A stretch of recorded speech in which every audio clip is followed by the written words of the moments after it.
aka yi arrestin yanzu sun ba da labarin sun kama mutum 108 sun yi kaɗan ba a yi investigating ba. A mutum 108 suna Abuja, jaridar this day sun ce mutum 8 ne kadai musulmai, mutum 100 ba musulmai ba ne, kuma hukunta su mana, a yanke musu hukunci a kashe su mana, a kamo sauran. What are we looking for? Me muke nema ne?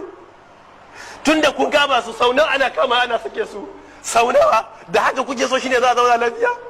An kashe musulmai a Kafancan, an kashe musulmai a Tafawa Balewa, an kashe musulmai a Lagos, an kashe musulmai a Bamban, an kashe musulmai a zangon Katam. Duk wannan an yi, muna nan muna shiru, ba ka da abu ɗaya da muka fara yin da hankali, kuma ku ce a zauna lafiya. Ku yi abun da ya dace mana. Good luck, an baka acting president. You should know that Allah will question you on the day of judgment about your leadership. All these things are happening under your leadership currently. Muslims are looking at you to see what you are going to do. Wallahi, we are looking at you. We give you time to see what you are going to do. We will not allow this to continue like this.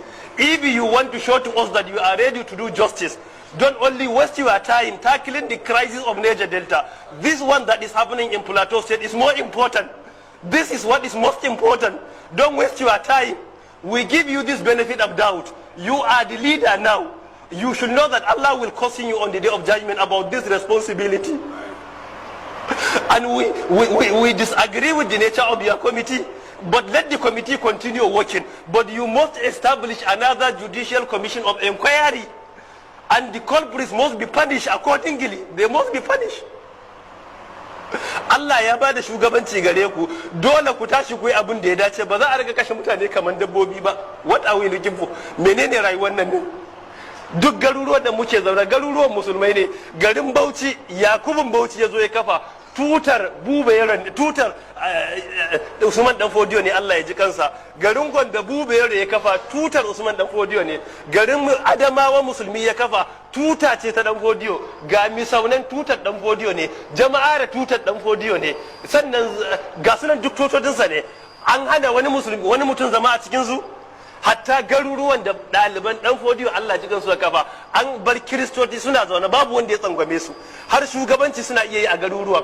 Idan ka je civil service menene ba a basu, menene ba a basu, amma mu ga yan uwanmu a garuruwan da musulunci ya kafa takaddar shaida kawai na indijin an hana su. Me yasa ba za a investigating waɗannan ababen ba? Me muke nema ne a rayuwa?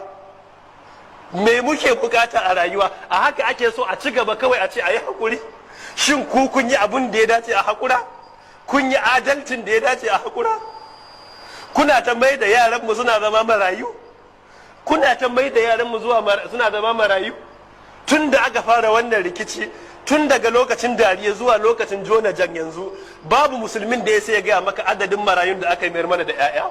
Ka kashe mutum ɗaya, ka bar matansa guda 3, ka bar 'ya'yansa guda 20 da 'yan kai, ka kashe wani matansa 2, 'ya'yansa 14, ka kashe wani matarsa 1, 'ya'yansa guda 5, duk waɗannan sun zama marayu a cikin al'umma. Kuma ga hukumar, hatta a ƙasar nan babu federal ministry na kula da marayu, amma kuna da ministry na wasanni, kuna da ministry na shedanci, amma me yasa ba za ku yi ministirin kula da marayu ba? A jihohinmu akwai ministirin wasanni, akwai ministirin komai da komai, amma babu ministry na kula da marayu. Me ake yi kenan? A haka kuna musu gata ne?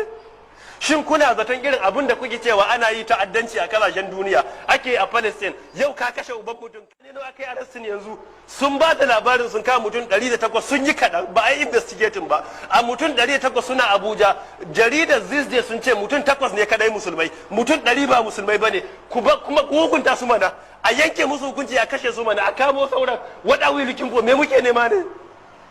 Tun da kun kama su sau nawa ana kama ana sake su, sau nawa da haka kuke so shine za a zauna lafiya? An kashe musulmai a Kafancan, an kashe musulmai a Tafawa Balewa,